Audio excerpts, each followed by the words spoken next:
Support comes from ServiceNow. We're for people doing the fulfilling work they actually want to do. That's why this ad was written and read by a real person and not AI. You know what people don't want to do? Boring, busy work. Now with AI agents built into the ServiceNow platform, you can automate millions of repetitive tasks in every corner of your business, IT, HR, and more, so your people can focus on the work that they want to do. That's putting AI agents to work for people. It's your turn. Visit servicenow.com. This episode is brought to you by Rakuten. If you're shopping while working, eating, or even listening to this podcast, then you know and love the thrill of the hunt. But are you getting the thrill of the best deals? Rakuten shoppers do. They get the brands they love with the most savings and cash back. And you can get it too. Start getting cash back at your favorite stores like Samsung, Expedia, and Sephora. And even stack sales on top of cash back. It's easy to use, and you get your cash back through PayPal or check. The idea is simple. Stores pay Rakuten for sending them shoppers, and Rakuten shares the money with you as cash back. Download the free Rakuten app and never miss a deal. Or go to Rakuten.com to start getting the most bang for your buck. That's RAKUTEN. Hello, this is Simon Brew. I'm the editor of Film Stories magazine, and a very warm welcome to a very special episode of the Film Stories podcast. Come with me. And I show you how deep the rabbit hole goes. And movies that had stories. And the story just sucks them in. This is just the beginning. Stories. We would be honored if you would join us. Hello, and a very warm welcome to Film Stories with Simon Brew. I am Simon Brew. As always, that's absolutely everything you need to know about me. The aim of the podcast, well, it's given away by the title. I'm here to talk of the stories of films, and I tend to talk about production stories, marketing stories, release stories, distribution stories, all the ingredients, really, that go towards making the films that we know and sometimes love, the films that we know and sometimes love. The films I tend to cover in this podcast lean more towards the mainstream than anything else. They're films I'm interested in or invested in to some degree. I try not to do snark. I try not to punch down. This podcast is a celebration of cinema and a real appreciation that somehow films manage to get made. Now, what you've happened upon here is one of my occasional special episodes of the podcast where I bring in a filmmaker, or filmmakers in this case, to talk about their latest release and or their body of work, both in this case. So I'm delighted to welcome as guests to Film Stories for the first time producers Douglas Wick and Lucy Fisher. Now they're here in the first instance to talk about their latest movie, Gladiator II, directed by Ridley Scott, which is arriving in cinemas the week this podcast lands in podcast feeds. Just to set the scene for the pair of them a little, that Douglas Wick is the Oscar-winning producer of the original Gladiator. He's worked on films as varied as Stuart Little, which I will come to, Girl Interrupted, Mike Nichols' Working Girl all the way back in 1988. In the conversation you're about to hear, in fact, there is a slight spoiler for the end of Working Girl. It's not a massive spoiler, but it's right at the end of the podcast. Also done films such as Jarhead, RV, Lawless, The Great Gatsby, as has Lucy Fisher. Now, Lucy Fisher also headed up, as you're about to hear, Francis Ford Coppola's production company at one stage. Her producing career, certainly the credits go back to Stuart Little 2, Peter Pan, Jarhead, Memoirs of a Geisha, and they've come together. I mean, they are a married couple. That, I think, comes out just towards the end of this for Gladiator II. Now, I think that's pretty much all the setup you need for this conversation. Steven Spielberg is mentioned. They mentioned Steven, I think it is Steven Spielberg, and his studio at the time was DreamWorks that backed the original Gladiator. Other than that, I'm going to set things up with a clip from Gladiator 2, and you're going to hear my story, well, my conversation, my story as well. No, my conversation with the pair, the other side of this. Strength and honor!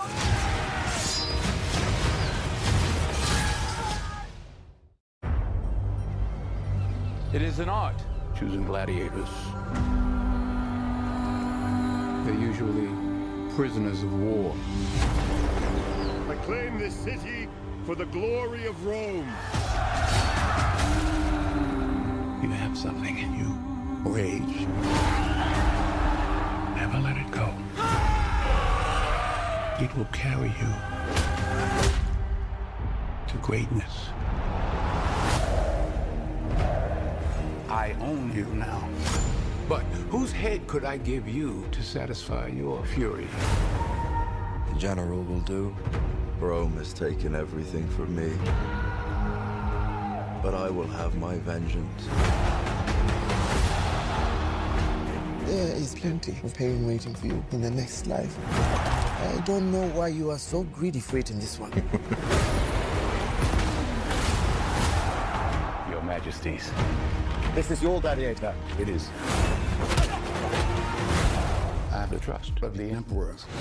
It will clear my path to the throne. You will be my instrument. I will never be your instrument in this life or the next. Lucius. That was a clip from Gladiator II. There's a film we thought we'd never see. Gladiator II. I'm thrilled to be joined for this Film Stories podcast special by its producers, Lucy Fisher and Doug Wick. Hello, Lucy Fisher and Doug Wick. Hello, Simon. Hi. I should acknowledge you're in far tidier surroundings than me. I'll get that out the way nice and early. This is a very spoiler-free podcast, so I'm very conscious of that. I don't want to ruin the film for anyone or anything like that. I'm an absolute nerd for stuff like this. The one thing I ruminate, sorry, that's a setup for a terrible question, isn't it? But ruminating with a colleague who has also seen the film and appreciating that there's not an era of cinema that doesn't have conversations like this, we were just saying, when are we next going to see something of this scale? That at a point where cinema it just doesn't seem to be doing like a big epic anymore, and a huge physical production with loads of extras and Ridley Scott pointing 11 cameras and barking at people. I mean, can you kind of capture what's special about this for you and your thoughts on whether films like this are an endangered species? Well, one thing we were very aware of as we were walking around the set in Malta and having both the Colosseum, the palace, several blocks of ancient Rome, a giant statue of Pedro Pascal as a Roman general, we were very aware that it may be the last time anyone builds a set like this, because as CG gets more and more sophisticated, it becomes rarer and rarer to do a build like this. Yeah. And so we, and also, by the way, when you talk to the actors, every one of those great actors, when they walked onto the physical ancient Rome, they just felt such a sense of place, and like a big part of their work was done just to locate them, give them a sense of reality, and not be just talking to a blue screen. But I mean, Lucy, you've been at various roles throughout the film industry, which I do want to get to. But one thing, talking to producers here in the UK, is particularly when they don't have the resources, it's to almost resist to a degree the physical production, that it's LED screens, for instance, doing some of that heavy lifting, and just being able to get a film over the line now, particularly with what's been perceived as a dearth of producers, feels like quite an achievement. Are you getting that sense as well? Yeah, I mean, just to go back to the first question a little bit, the scale felt like a privilege every day to everybody there. I mean, everybody felt the weight of the amount of people. Sometimes we would have literally 2,000 people on the set. In Morocco, where we shot in Ouarzazate at the studio, but they didn't have the infrastructure for this kind of, I mean, no, nobody does. We had sometimes 80 tents set up in the desert for hair and makeup for the more than 1,000 extras. We had, props, tents, because there wasn't the warehousing for them. So, I mean, we had props, costumes. We had, that big scene with Woe to the Conquered, all those extras. And in Morocco, in 100 degrees, in 100 degrees. And in Malta, the same thing. When we would drive up to the set, which was basically going to the office for us, you would see a line of maybe a quarter of a mile long of fully dressed and made up actors walking extras walking into the Coliseum. So I mean, you were transported as you were making it, as we hope the audience will be. But the idea of being able to create a different world for people that isn't a sci-fi or fantasy world, but a real world, is something we hope doesn't vanish. But we definitely felt that we could, unless we get to do a Gladiator III, we could be the last big build. According to Ridley Scott, you're doing 3, and by the time he's finished, I mean, he'll outlive us all, and he'll be making 10 of them while I'm pushing up daisies, from what I can work out. I'm really. He's the reason why the sun never set on the British Empire. Well, you might be right there. I mean, I'm quite taken with the idea of walking to work and having to walk under a massive statue of Pedro Pascal. I mean, that's quite the image that you paint there. Carrying your lunch tray. I mean, it's just the beautiful glamour of it. I absolutely love it. I remember reading the oral history book of Mad Max Fury Road, and I just, the sheer physicality of film productions fascinates me, just because there is a degree of rarity, I think, to what you've done. And I mean, that went pages of detail as to what it took to get one car to Namibia. And so me as an audience member, I'm just looking at one vehicle on there, but it's 10, 15 people doing lots and lots of work just to be able to make that one vehicle happen. You just talked there, and we see this written in press kits from our side of the fence, just like, oh, there were 1,000 extras, 2,000 extras. Can you take me a little bit more into the sheer logistics of having these human beings just in an absolutely remote place trying to catch a glimpse of Denzel Washington?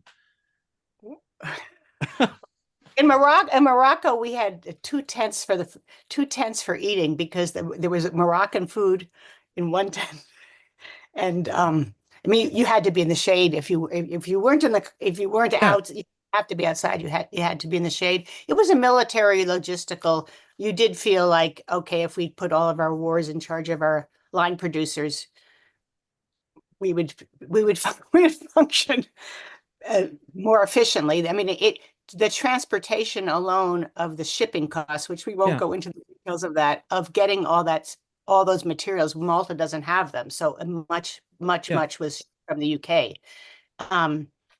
Just the shipping. If you want to really sink in your chair, imagine having to shut down for what turned out to be 4 months, but we didn't know how long. So all this rented stuff had to sit there. 450 empty hotel rooms, all those extras that we just talked about, all those props, all that had to be stored away safely. We had to battle weather for the Colosseums, and then repainted so that it would look old again, but not falling apart. And never knowing when we would come back. So it wasn't like you could, count on what day that would be. So that was one day we had. And this is an image that really sticks in my mind. We had the 2,000, or I think that day was maybe 1,500 people or 1,200 people. Cheapskates, yeah. on a set that day, and the sun set, and we all took pictures because the strike had been called, and the next day we were going to be closed down. Yeah. The sun set, and you saw it set over all of our sets, and you really felt like, oh, this is how it felt at the end of the Roman Empire, just a vital community that was operative suddenly, not theirs wasn't suddenly, it took many hundreds of years, but basically closed down. And one lone person, Paul, kept saying, but I want to keep working out. And he did keep working out for the entire 4 months to stay in shape whenever he would be called back. Simon, one other thing about the extras. When we were shooting in Morocco, in Ouarzazate, we had the provincial arena, which is sort of like the small time arena. And it's built into the side of a World Heritage Village. Yeah. And utterly beautiful. And the first fight is Paul fighting baboons. And so we're getting ready to shoot the fight. All the extras are seated in this arena. And then Denzel, as Macronus, makes his first appearance in the movie. And as he walks in for the first take to be seated in the arena, all of the extras erupt into cheers that Denzel Washington is before them. And we actually used that moment in the movie because it was so kind of the energy of both in our story, this very powerful, charismatic, ambitious man, but also one of the biggest movie stars in the world. So there was a lot of excitement about that with the extras. And as you can imagine. Well, you said a sentence there right at the start where you said Paul Mescal fights a baboon. Yes. And I appreciate you gave me a brilliant answer there, and I've just zeroed in on that bit. But this producers, I think, why I love interviewing producers is it's just a dark art what you do. I don't know what you do. I don't know how you do it. But I know that the two of you got a script one day and it was written in front of you, some equivalent of Paul Mescal fights a baboon. And I mean, do you have moments where you read a script where you just want to cry? Where you just like, how on earth? Because that's like one line in a writer's head. And then you've got to, you're the people we don't see who are kind of shepherding this into some kind of being. I would say it was actually more excitement because in the process in this, we're sitting in a room with Ridley. And originally there was a different animal that he would be fighting in the arena. and so in something cheap, like a spider or something. Yeah. just a hamster. Something fierce. Okay. Something fierce. And Ridley suddenly, one of the fun things about being in a development meeting with Ridley, and by the way, anything that comes to his brain is doable. He knows how to do it. Yeah, so, I get that. Yeah, so it's very rare that you have a director like that in the meeting. So he suddenly says, because he had read somewhere about how fierce baboons are. And he suddenly starts to talk about baboons. Now, in terms of your point, going from that one story meeting to the starting with the stunt people, figuring out how baboons move. Obviously, we would never be using a real baboon. So a gaggle of stunt people are suddenly, we're watching workouts and trainings where they have like short crutches. So they're leaned over, moving like a baboon, and they start to choreograph the fight. So the fight is all choreographed with those people. Then you shoot it and replace it with CG baboons. Not to be a spoiler, and I hope this isn't, but one of the challenges in the movie is in the first movie, Russell Crowe is a general. So is he going to be successful in a fight in the arena? Yes. So Paul Mescal is an angry young man. He's exiled from his world. How in the world will the audience believe he will survive and flourish in the arena? So the idea was always anger. And the idea was that his rage, his James Dean rage, would propel him. But that's sort of intellectual. Ridley's all about visuals. Yeah. So one day we're talking about the fight, and we're talking about, yes, his mentor should be killed, which will in the early part of the fight, which will inflame him. And then Ridley comes up with the idea, because the alpha baboon is circling Paul, that Paul will do something so physically outrageous to the alpha baboon that the alpha baboon will see there's a new alpha in town. So that kind of brain is really fun to have around, because as you're talking about all of those both thematic issues, you always have Ridley again, and then he knows how to execute it.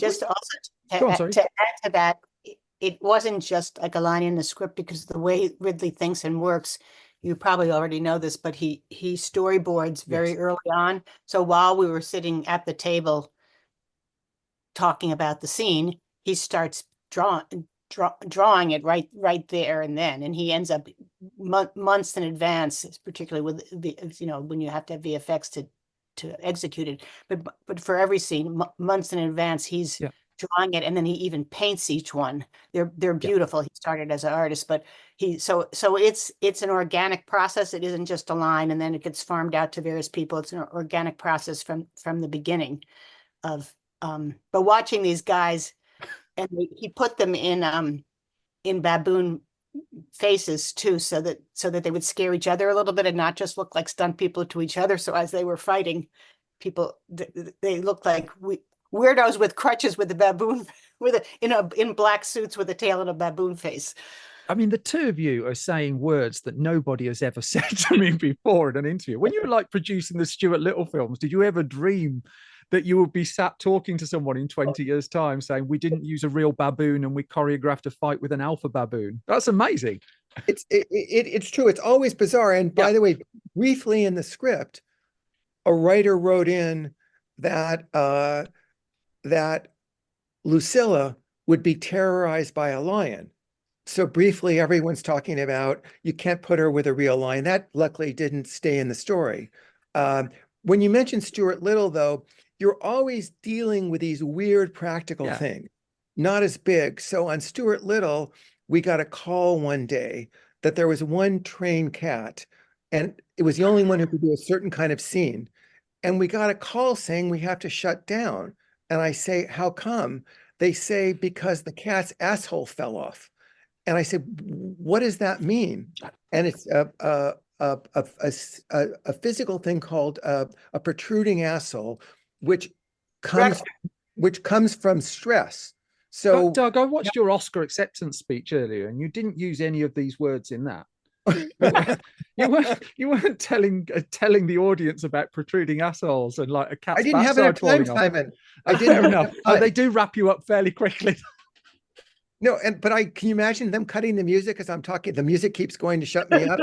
But no, so all I'm saying is that part of the pleasure of production is that, people say crazy things, and then you have this team of incredibly gifted people implementing them.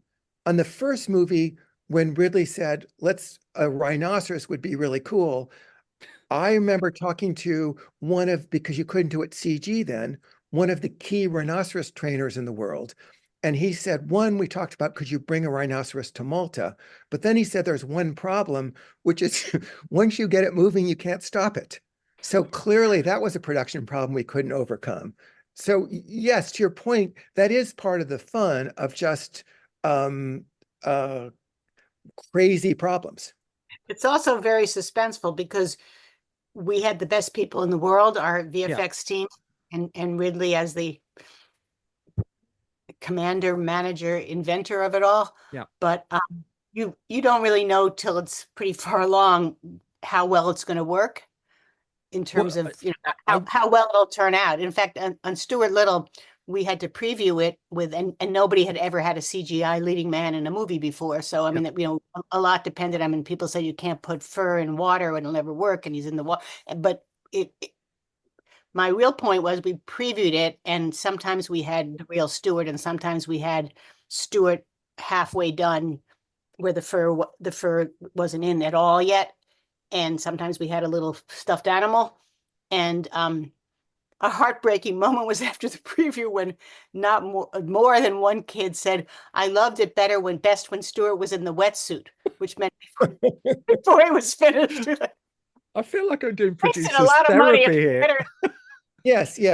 One, as in true producing tradition, one is always, looking at ways to exploit the production for personal gain. And you've got the Pedro statue behind you. That's where this is going, right? Yes, exactly. And my favorite moment of taking advantage is we have a wonderful son-in-law named Robert, and a lot of the extras would get bored. So there was a line of about 15 Praetorian, beautifully suited up. As I went down the line with my iPhone, each one said, "Happy birthday, Robert." So, occasionally those aren't quite the perks of the old day producing, where it would be a yacht and, God knows what else, but you make do. So you both implied something at the start, which goes to really at the heart of most of the interviews that I do, which is what makes you choose what you do and what makes you not choose what you don't choose. Because just on a human level, I find that fascinating. And you implied at the start that you chase certain types of films that aren't necessarily where the zeitgeist, if you like, I hate using that word, but I've done it now, so I'm going to own it, of Hollywood tends to be. And I look through the films that you've got off the ground, films like Jarhead and Lawless and you know, Gladiator II as well, I would suggest to an extent. And each of them to me seems to be the kind of films that need someone to roll a boulder up a hill and commit to far more than just the physical production of the movie. Can I ask what's informing your choices and what you're kind of skating away from and drawn towards in the choices that you make? Great question, Doug. That's the hospital pass, isn't it? Yeah. Okay. I mean, I think starting off, if you've done it for a while, you know it's so much work. It's so exhausting. And if you can think of thousands of hours in a room working on the script, what could you possibly stand to talk about for thousands of hours? So partly if you've done it a while, you're looking for something that will consume you. The other thing you start to intuit from working on it is the magic of the big screen. Yeah. So, for example, we read a book about 1930s Kyoto, Memoirs of a Geisha. Yeah. And as you're reading it, so visual, you can see the wardrobe, you can see the sets, and you say, wow, that would be extraordinary and a very good story to put 1930s Kyoto created in a movie. So someone tired from work could go to 1930s Kyoto.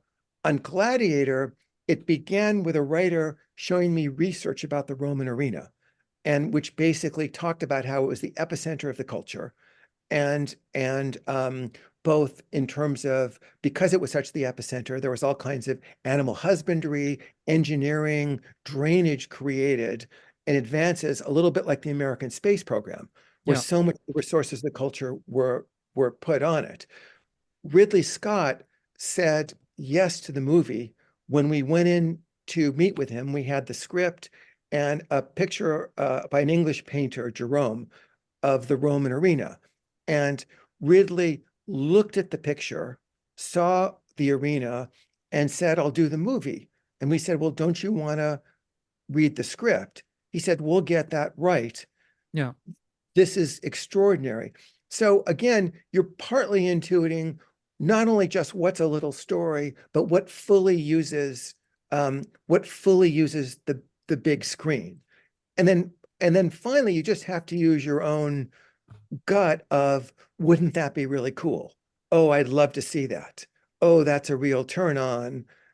And I mean, Lucy, having run studios, has worked in a much more volume experience. But just a quick thing about her, when Francis Ford Coppola started his studio, he chose her to run it. So Lucy, you have much more of an overview on greenlighting movies. Yeah, I mean, I got out of that side of the business. I prefer to say yes than to say no. But as the business became more of that, I would say that whenever we try to do something that isn't something that we love, we don't enjoy the experience as much. Yeah. When we do something because we think somebody else will like it, we don't really like it that much, but we think maybe somebody else will. It doesn't really work as well for people like us. We're better off chasing what we want to see and what moves us. On the other hand, sometimes that boulder is just too big and too hard, particularly now that the business has changed. It becomes so hard. So we're scrutinizing our own instincts a little bit more on that, because it's become such an obstacle course to do anything. But as long as you're going to bother to push a boulder, you just rather have it be a boulder that you love. I'd say that in terms of greenlighting, I was very lucky. The studios that I worked at, Warner Brothers for 14 years with Bob Daly and Terry Semel, and basically they said it's okay. This again was a different time. We had some massive hits, many, but we also had movies that were doubles and triples, and they said we can do those movies.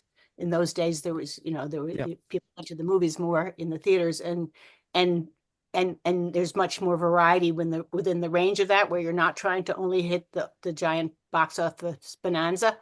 Yeah. So more movies like Lawless, that wasn't at Warner Brothers, was independent, but could happen when studios made more movies. So I hope that day can return someday. You got Gatsby through a studio. I mean, that's yeah, no small feat, isn't it? Yeah, I mean, incredible, really. I'm reading. The funding pulled out of that a month before we had to start. By the way, we switched studios. I've just, weirdly enough, I've just been reading all of that and all the various different casting and how. Yeah, I mean, at least I wasn't in the midst of it. It could have been worse, right? I'd have messed that up. I'm reading. If one of the books I'm reading at the moment is Sidney Lumet's on directing. And very early on in that book, he details, it goes to something you've just said, actually. He details the reasons why he took films, and the ratio was, in his list, he said he did 3 of them for the money, 9 of them were for entirely different reasons, but desperately that he was trying to do. And he's kind of reflected just what you said. As soon as you've done one that's a job, and the reason I'm getting to this is, I'm not trying to clickbait you or anything like that. It's more the fact that in the midst of it all, the perception from our side is you're all very glamorous Hollywood people. You've got billions of dollars just pouring out of every window in your house. But I kind of want to get to the roots of, in the midst of it all, we all have to work. We all have to, we've got kids. We all have to do this. We all have to do that. How do you balance like those demands, really, and that you want to choose, but sometimes you end up being pushed towards one you don't necessarily want to do just because you need to do something? Have you been in that situation?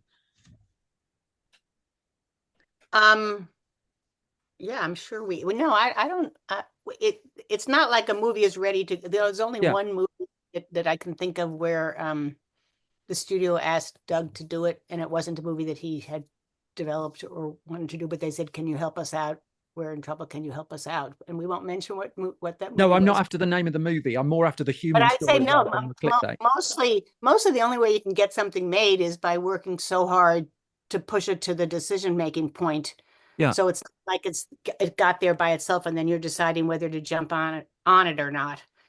You're having to do, years of work with the writer, with the, cast it, package it, do all the things that we have to do. Yeah. To get it to a point where anybody would even maybe say yes. Yeah. So that the juncture, it's a continuing hoop that you're going through, as opposed to a decision point. By the time you've invested that much time that somebody could say yes, you're pretty deep in. Yeah. I mean, I've been interviewing people about films for a fairly long time now. And so I'm very conscious you get asked all the same questions. But it's interesting. Sometimes one of the answers that comes back to me quite a lot is you can only make this film at that time. So, for instance, Jarhead, that might have been the window when you could make it. Gladiator II, this might be the last time that a big studio will back something to this level or something like that. Do you believe that? But I appreciating that every film is a confluence of circumstances. I mean, Lucy, you were talking about the changing industry there. Do you think a movie has its time? That this film, for instance, could have happened umpteen times over 20 years, and for whatever reason, it's happening now? Doug, you want to answer well, that? I mean, I think on this movie, this one's a rare one because the first movie was so successful. So a studio would always be inclined. And probably the first one is a better example of it could only exist in a certain time. I mean, the first place I went to pitch it, they gave me a lecture saying Sword and Sandal was dead. And it would never get made. So the fact that Spielberg ran DreamWorks at that particular time, heard about it, and instantly said that would be really cool, is a rare circumstance. And also with that studio getting it going at that particular time, that was a perfect situation. There were many places that you say Sword and Sandal and they wouldn't have gone near it. So I think in that case, it really was it was the right time, right place, right time. Once you get into a sequel of a really successful movie, it's not so much, it's relatively easy to get something made. Yeah. The hard part then is what's the right time where it's actually good. and deserves to be made. I'm pretty much sure I'm about to be cut off, so I just want to go to two more very, very quick things, if that's okay. First of all, I have to ask, this is a complete segue, was the ending of Working Girl supposed to be perceived as happy? Because I read the book on Mike Nichols that Mark Harris wrote, and it's the first time it's occurred to me that the actual ending of Working Girl is supposed to be a sad ending. As you know from the end of, by the way, I'm not spoiling the ending, but yeah. No. As you know, Mike Nichols is my biggest professional crush. What an exquisite brain. So as you know from the end of The Graduate, he always put a context. So he was both the weirdest combination of a complete romantic and a complete cynic. So it was a happy ending in that she got the job she always wanted. Then he did that exterior shot of where you see her in a little cage. So that's just a great filmmaker having it both ways, like he did with The Graduate, where you both get the total ending romantic rom-com, the greatest rom-com ending ever, and then you do that pause. What are they going to talk about now? So I would say that was just his wonderful brain having it both ways. Can I just wrap up then, just by asking, just for a quick line, I hope you don't mind me asking this, about the importance of your work with the Juvenile Diabetes Foundation and the work you've done there. Again, you as human beings, just in the midst of all of that. Can you just give me a line just on what you've been up to and what you've managed to get done with that? Lucy? Yeah, well, our daughter got diabetes when she was 8 years old, and it turned us all into total activists. By the time she was 10, she was testifying in the Senate for stem cell research because it was being outlawed by George Bush. And we taught her to say the word embryonic, which wasn't that easy. And at that point, JDRF hadn't even endorsed the research yet because that stem cell research, because of the political climate was so against against it. And we just went out on a limb and did it anyway because we knew she would say it and it would get national coverage. And then Doug helped bring Nancy Reagan into the fight, and she went up against a sitting Republican president and sitting Republican House and Majority Leader and also Senate Leader to endorse the research. And when we failed in Washington, we co-chaired a proposition in California to raise a bond for $3 billion for research in our state, which has been incredibly impactful. Still going on. So we're still waiting for the cure for diabetes, but they are making progress. Everything has taken longer than we would have hoped, but it certainly made us aware of. We did a big, when Nancy Reagan announced it to the world, we did a big fundraiser that included Michael J. Fox, who represented Parkinson's, and she, who represented Alzheimer's, and we that represented diabetes. And at the end of it, James Taylor had performed. He ran up and hugged Nancy Reagan, something he thought he'd never do, and said, "I love you." So it was that kind of night where we thought we would change the world. We haven't changed the world yet, but we still hope to. You keep banging the drum, please. Thank you for answering that. I really appreciate it. And the best of luck in changing the world. Well, it's important, isn't it? Thank you for the only interview I've done that's ended with diabetes and halfway through ended up with a cat's backside. I've never done an interview like this at all. Lucy Fisher and Doug Wick, huge congratulations on the film, and thank you for your Simon. time. Thank you. Lovely chatting with you. Lovely chatting with you too. And it was lovely chatting with them. That was Lucy Fisher and Doug Wick, the producers of Gladiator II, that is now, at the point this has been released, playing in cinemas all around the world. It also brings to the end this episode of Film Stories, this special episode of Film Stories. If I've not bored you completely, you can find me and Film Stories on Blue Sky. Simon Brew for me, Film Stories for Film Stories. I'm radical. We're at Facebook, facebook.com/Film Stories Online, youtube.com/Film Stories. I've just put up a new video there dissecting the 1990 box office returns. That's how cutting edge and niche I am. If you go to store.filmstories.co.uk, you can buy our print magazines, including in the latest issue of Film Stories magazine, a huge interview with Ridley Scott, where we've tried to avoid all the clickbait questions and tried to find all the stuff that nobody else is asking him. I think Ryan Lambie, who wrote the feature, has done a really good job there as well. Store.filmstories.co.uk is where you can purchase that and Film Junior magazine, and some incoming merchandise as well, which I can't talk about just yet, but it is imminently landing too. If you really like this podcast, then you can support it at patreon.com/SimonBrew. That way you get episodes early, pretty much every week. You also get them ad-free. And then you find out the gossip of what I'm up to behind the scenes as well. But I think that's that. I'm off to do your regular episode of Film Stories now. Until then, thank you so much for listening. Thank you for your time. Look after yourselves. I'll be back soon with more film stories. Bye-bye.